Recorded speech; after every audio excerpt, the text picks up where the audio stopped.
चाहे हवलदार हो, चाहे वो चेतन शाह, तेजस शाह हो, ये सभी लोग बीजेपी और आरएसएस के समर्थक और कार्यकर्ता और सपोर्टर रहे। सर, सुप्रीम कोर्ट में इस मामले को लेकर सुनवाई भी होने वाली है। अरे सुप्रीम कोर्ट की बात छोड़ दीजिए, सुप्रीम कोर्ट में कुछ नहीं होता, जो सरकार बताएगी उनको वही निर्णय आ जाएगा। सर, ये पूर्व सीएम सिद्धारमैया ने जो है कल इस्तीफा दे दिया मुख्यमंत्री पद से। आज जो है राहुल गांधी से दिल्ली में मुलाकात करेंगे, राज्यसभा के लिए भी उन्होंने मना कर दिया है। देखिए ये कांग्रेस पार्टी की एक इंटरनल व्यवस्था है, लेकिन मेरा आदर जो है सिद्धरामैया जी के प्रति वो बढ़ गया है। इतनी स्मूथ तरीके से कभी कोई सत्तांतर नहीं होता किसी राज्य में, कोई अपना पद नहीं छोड़ता। हाँ, जो इतने सीजन लीडर है, वहाँ के एक लोक नेता है सिद्धरामैया जी। हाँ, लेकिन कांग्रेस पार्टी, उनके पार्टी ने आदेश दिया और पद छोड़ा। ये बहुत कम बार मैंने देखा है देश की राजनीति में, इसलिए मेरा जो आदर है सिद्धरामैया जी के प्रति वो बहुत बढ़ गया है। सर, क्या लगता है कांग्रेस में सिद्धरामैया ने दिल्ली में जाने से तो मना कर दिया है, लेकिन क्या आला हाईकमान की पोस्ट संभालेंगे या फिर उनके पास नहीं, बात वो मैंने कह सकता हूँ, लेकिन कुछ लोगों की एक मानसिकता होती है कि राज्य में काम करें। दिल्ली उनको ज़्यादा पसंद नहीं आती राष्ट्रीय राजनीति। मेरे हिसाब से सिद्धरामैया ज़मीन से जुड़े हुआ नेता है, कर्नाटक के बहुत बड़े नेता है। जैसे महाराष्ट्र में हमारे वसंत दादा पाटिल थे, वसंतराव नाईक थे, ये लोग महाराष्ट्र में काम करना ज़्यादा पसंद करते थे। उसी तरह से सिद्धरामैया भी बहुत बड़े लोक नेता है, वो अपने राज्य में काम करना चाहते हैं। उनको दिल्ली की हवा पसंद नहीं है तो उनकी मर्जी। हाँ बोला। राहुल साहेब, आतापर्यंत सैन्याची जबाबदारी ही देशाच्या सीमांचं संरक्षण करणे ही होती, पण आता एक नवी जबाबदारी येऊन पार पडते। नीटच्या परीक्षांचे पेपर हे वायुदलामार्फत परीक्षा केंद्रावर पोहोचवले जातात।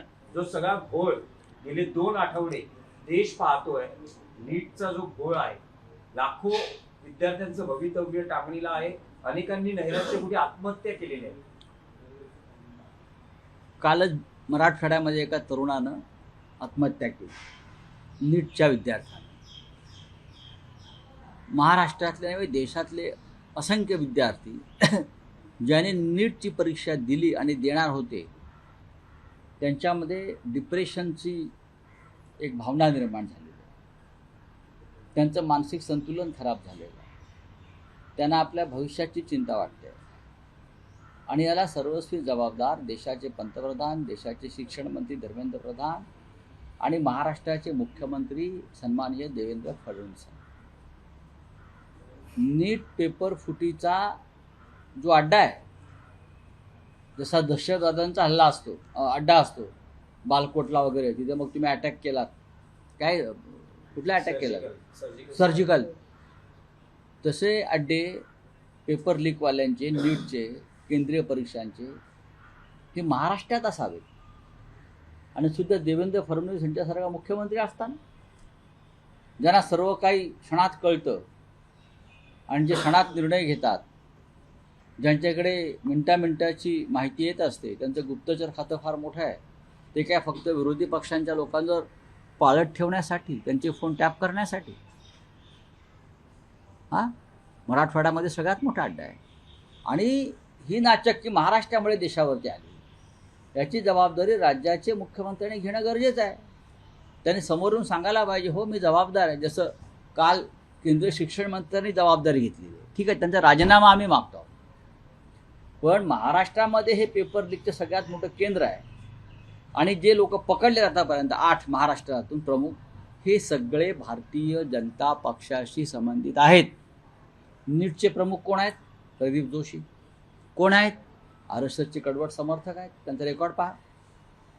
प्रदीप जोशी महाराष्ट्रातले आहेत माझ्या माहितीप्रमाणे, आणि सगळ्यात भारतीय जनता पक्ष आणि संघ परिवारातले अत्यंत जवळचे असल्याशिवाय त्यांना नीटच्या प्रमुखपदी नेमलंच जाऊ शकत नाही। हे सगळे पेपर सेट करणारे कोण आहेत? हे भाजपशी संबंधित लोक आहेत। त्याच्यामुळे पेपर लीक करणारे पण तेच लोक आहेत। याची जबाबदारी राज्याच्या मुख्यमंत्र्यांनी घेतलं पाहिजे। या देशातली एक परीक्षा तुम्ही घेऊ शकत नाही, एक परीक्षा तुम्ही काय देशाचं रक्षण करणार आणि नवीन पिढीचं भविष्य घडवणारा तरुण पिढीचं, तुम्हाला आर्मी आणावी लागते परीक्षा घ्यायला. आर्मीने काय काय काम करायचं. आत्ताच मी भारतीय सीमांचा दौरा केला केंद्रातर्फे. आर्मी तिथे 20,000 फूट पहाडावरती बसलेली आहे. ते काम करतायत. पाकिस्तान सीमेवरती आहेत, भूतान सीमेवरती आहेत, चीनच्या सीमेवर आहेत. आता काय त्यांना तुम्ही मागे बोलवून सगळ्यांना सीमा सोडून या, परीक्षा घ्यायच्या आहेत. हेडमास्टर मोदींचा आदेश आहे, डिफेन्स मिनिस्टरचा आदेश आहे. त्यांना तुम्ही परीक्षा घ्यायला लावणार. त्यांचं ते तुम्ही ते central reserve force, paramilitary force हे मतदानात येणार, मतदान पेट्यांचं रक्षण करणार. आता परीक्षा पेपर याच्यावर काम करणार. ही या देशावरती आलेली नामुष्की आहे, अपयश आहे. ते केंद्र आणि राज्य सरकारचं पूर्णपणे अपयश आहे. त्यांनी अपयश आधी स्वीकारलं पाहिजे. रावसाहेब, इंधन तुटवड्यामुळे एका गरोदर महिलेला ॲम्ब्युलन्स नाकारली आणि एका बाळाचा हातनाक बळी गेलेला आहे. ज्या राज्यात ते घडलं आहे ते राज्य कोणतं? राज्य सांगा मला.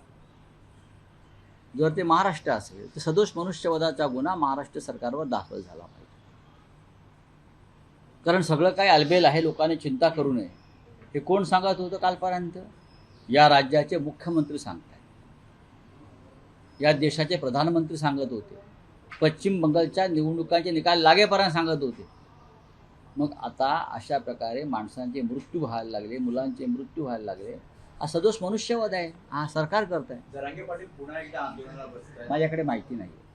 रावसाहेब, आणखी एक विषय आहे की आतापर्यंत एनसीपी अजित पवार पक्षात तटकरे पटेल यांच्यापर्यंत वाद पोहोचला होता, पण आता भुजबळांपर्यंत हा वाद पोहोचलाय. असं म्हटलं जातंय की पार्थ पवारांनी भुजबळांना एक विशिष्ट ठेकेदाराला काम द्या या संदर्भात सूचना दिल्या. बघा, त्या मानल्या गेल्या नाहीत. भुजबळांकडून त्यांना त्याच्यामध्ये वाद झाला आणि त्यांनी असं म्हटलं की जेव्हा शरद पवार अजित पवार होते तेव्हा कधी अशा गोष्टी घडत नव्हत्या आणि आज त्यांच्या काळात घडत आहेत.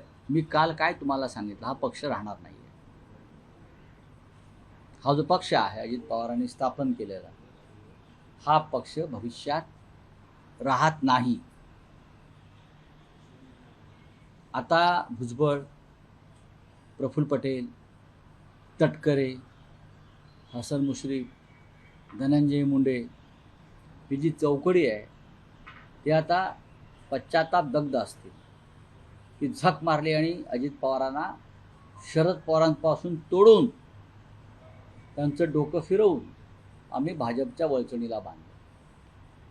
ही त्यांना आता पश्चाताप नक्की होत असणार या सगळ्यांना. आता आमचं काम काय आहे? जे घडतंय ते पाहत राहा आणि जे घडते ते घडू द्यावं, हे आमचं राजकीय काम आहे. रावसाहेब, एकनाथ शिंदेनी मवियाला टोला लगावलाय. ते म्हणतात की मविया 17 जागा लढतील पण त्या जागा आम्ही जिंकणार. हो, मग ठीक आहे ना. त्यात नवीन काय आहे? तुमची ताकद आहे, तुमचे लोक निवडून आलेले आहेत, तुम्ही जिंकणार आहात. महाविकास आघाडीकडे नाही, स्ट्रॅटेजी नाही, सुरू आहे. कारण ज्या प्रकारे काही रावसाहेब, भागात स्ट्रॅटेजी असण्यासाठी तेवढं मतदान असावं लागतं ना लोकप्रतिनिधींचं. ते आमच्याकडे नाही आहे. काही एक विशिष्ट भाग सोडला तर तेवढं मतदान आमच्याकडे नाही आहे. आता नाशिक आहे, नांदेड, हिंगोली, परभणी आहे, सातारा आहे, अशा काही ठिकाणी लढण्यासंदर्भात आमच्या चर्चा एकमेकांशी सुरू आहे.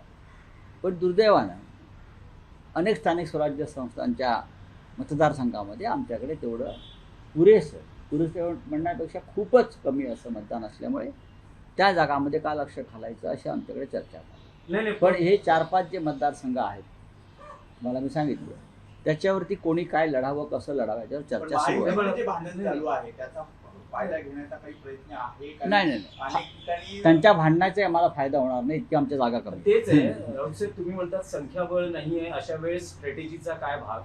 पण काँग्रेस आणि महाविकास आघाडीच्या ज्या बैठका होत्या त्यात असं म्हटलं जातं की 17च्या 17 जागा आम्ही लढवणार आहोत. संख्याबळ नसताना बघा, लढवू द्या त्यांना जागा. त्यांना खुमखुमी आहे, नाही, त्यात तुम्ही आहात, शिवसेना, लढू द्या. उद्धव बाळासाहेब ठाकरे पक्षही आहे. लढू द्या की.